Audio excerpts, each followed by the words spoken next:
Olá, muito prazer. Eu me chamo Ana Bruno. Vou conversar com vocês sobre esse relato de experiência da implementação do teletrabalho em um órgão da administração pública federal. E vou conversar também um pouquinho sobre a pesquisa de doutorado em andamento que resultou dessa experiência. Nesse artigo somos dois autores, eu e o professor Francisco Duarte, que é o meu orientador nessa pesquisa no Programa de Engenharia de Produção da COP, UFRJ. Para analisarmos o desenvolvimento do teletrabalho, é interessante a gente separar em três momentos distintos: teletrabalho antes da pandemia, durante a pandemia e após a pandemia da Covid-19. Antes da pandemia, o teletrabalho ele era algo muito discutido, se discute a possibilidade de teletrabalho desde a década de 70, mas efetivamente pouco praticado. A implementação se deu de forma lenta e fragmentada. Especialmente no setor público, a implementação do teletrabalho sempre foi muito cautelosa. No Brasil, a gente tem exemplos de vários órgãos com experiências de teletrabalho antes da pandemia, mas mesmo nesses órgãos, as experiências eram projetos piloto ou teletrabalho como exceção. No órgão que eu estou fazendo a relatoria, no artigo, não tínhamos teletrabalho antes da pandemia. O teletrabalho era impensável, improvável, eu diria impossível. Chegou até a ser apresentado um projeto para a alta administração, mas ele não foi comprada a ideia, né? O teletrabalho era visto com certa desconfiança, até com certo preconceito, né? Não tínhamos as tecnologias necessárias disponíveis e se tinha também barreiras culturais a vencer e barreiras gerenciais também. A gestão sempre foi muito comando, controle e presença, o trabalho ali olho no olho, né? Eu diria que a organização do trabalho antes da pandemia, ela seguia muito claramente os princípios do chamado paradigma da fábrica, ou seja, centralização, concentração das pessoas nos escritórios, os escritórios como locais padronizados de trabalho, limites muito claros entre trabalho e não trabalho, né? Trabalho e vida fora do trabalho. O trabalhar, o arquétipo do trabalho, envolve ir trabalhar, né? O deslocar-se para o trabalho e permanecer no escritório físico naquele horário padrão de 9 às 6, de 8 às 5. As pessoas elas eram controladas pela presença, tinha uma catraca registrando acesso e frequência. E as atividades eram realizadas, então, sempre ali de forma síncrona. E março de 2020, então, o que aconteceu? Veio a pandemia, a Organização Mundial de Saúde declarou o novo surto de coronavírus como uma pandemia. Os governos decidiram medidas de isolamento social para evitar contágio, propagação do vírus, proteção da economia. E as organizações, mesmo as públicas, tiveram que adotar o chamado trabalho remoto emergencial. Foi assim, de forma abrupta, da noite para o dia, os trabalhadores que podiam ficaram em casa.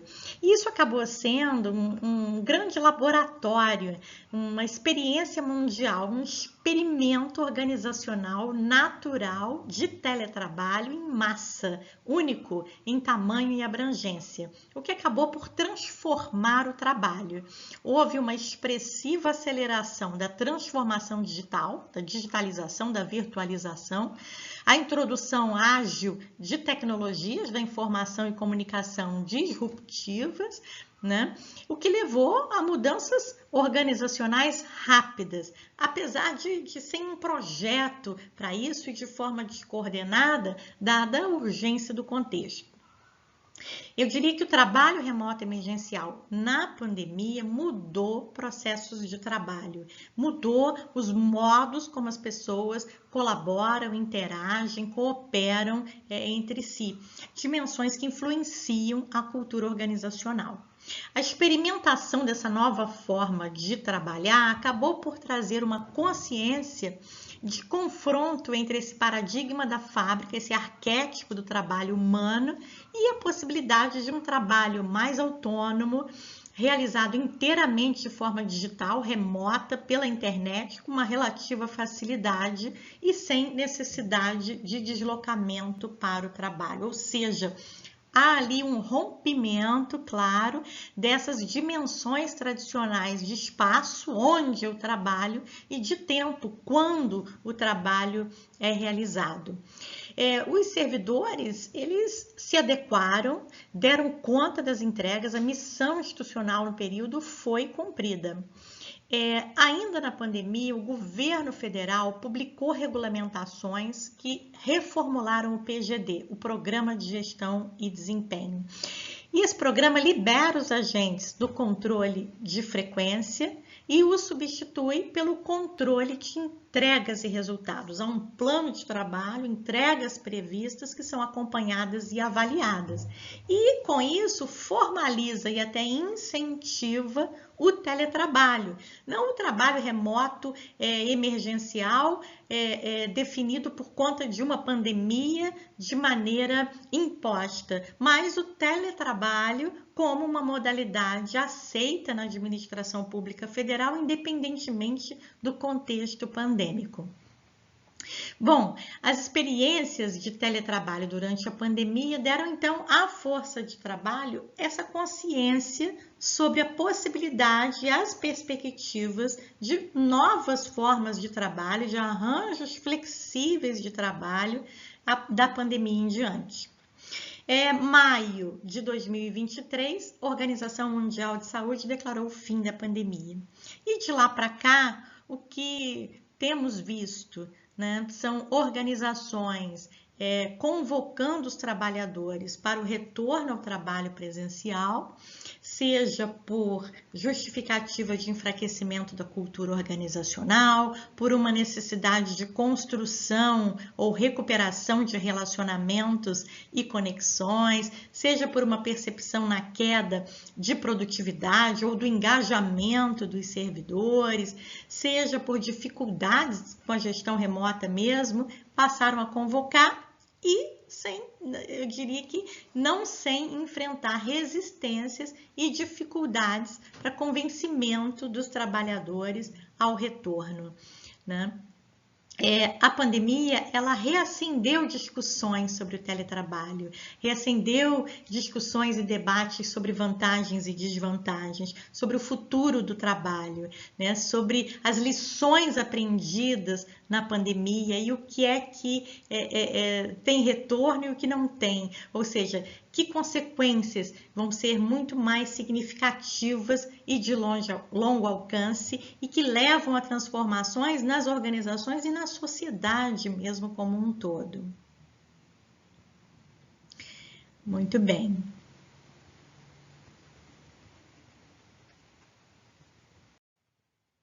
Bom, no órgão, nós tivemos a oportunidade de coletar alguns dados em alguns momentos, sobretudo em 2020, bem no início da pandemia, e 2023 já no final da pandemia, né? 2020 foram feitas 2 rodadas do que a gente chama de pesquisa de pulso interna, para mapeamento de percepção dos funcionários com o teletrabalho. Foi feito um questionário online, foi disponibilizado o link de acesso na intranet, o preenchimento, houve um convite ao preenchimento auto-aplicável de forma voluntária, assegurando sigilo de respostas e anonimato dos funcionários. A pesquisa revelou que a experiência de trabalho remoto na pandemia foi considerada positiva para a maioria.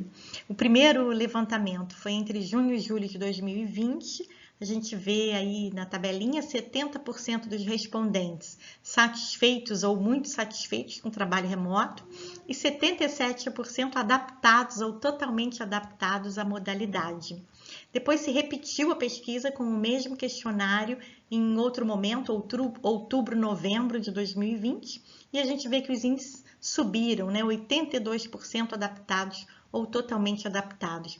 Então, isso mostra uma aprovação e consenso por parte expressiva dos servidores e que, uma vez iniciada a experiência, mesmo num contexto pandêmico, com incertezas do período e dificuldades do confinamento, a satisfação aumentou de uma rodada de avaliação para outra, o que revela uma aprendizagem organizacional em muito pouco tempo para lidar com novas tecnologias e uma adaptação à nova forma de executar o trabalho.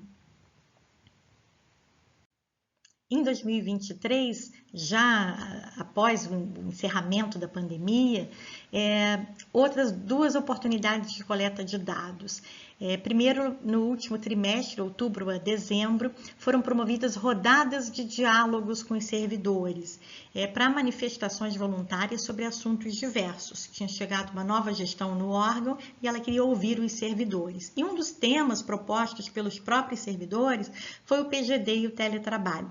E a maioria que prestou depoimentos espontâneos sobre suas experiências com o teletrabalho relatou impactos positivos em suas rotinas, melhora de condições de trabalho, melhora de qualidade de vida no trabalho, aumento de satisfação e bem-estar, a economia de tempo e dinheiro com os deslocamentos, uma maior presença em família, uma melhor gestão da vida familiar e social, e asseguraram que as tarefas podiam ser feitas nessa modalidade sem prejuízo aos seus resultados, aos prazos e à qualidade. Uma outra oportunidade de coleta de dados foram os chamados grupos focais. Esse foi um trabalho conduzido pela área de recursos humanos junto aos superintendentes estaduais. O órgão ele tem unidades descentralizadas nas capitais e no Distrito Federal, e os superintendentes são as lideranças máximas dessas unidades. E aí esses grupos já revelaram visões divergentes sobre o teletrabalho. Uma parte dos superintendentes ouvidos revelaram dificuldades para integrar e gerir equipes remotas, equipes híbridas, receios quanto ao isolamento, quanto à perda de vínculos, perda de cultura, uma preocupação especial com a socialização dos novos servidores que prestariam o concurso público unificado. E aí o que se vê é que esses grupos de foco revelaram que os impactos não são os mesmos para todos, nem todos percebem o teletrabalho da mesma forma ou de forma positiva. Se notou que as percepções variam com a idade, com o tempo de experiência no serviço público, com as questões regionais e as características das situações de trabalho envolvidas. Bom, toda essa vivência, toda essa experiência relatada, ela acabou despertando o interesse pela pesquisa, suscitou questões de pesquisa a serem aprofundadas por meio de estudo de caso e da adoção do ponto de vista da atividade preconizado pela ergonomia para uma avaliação quanto à adequação e à viabilidade do teletrabalho no órgão e no setor público. A proposta é aprofundar o ponto de vista dos trabalhadores e dos gestores, melhor compreender as condições de trabalho, as motivações para o teletrabalho e contribuir para uma reflexão profunda sobre a prática de trabalho no órgão, sobre suas transformações e os desafios que a administração pública precisa vencer de modo a reconceber o projeto de organização do trabalho nesse contexto.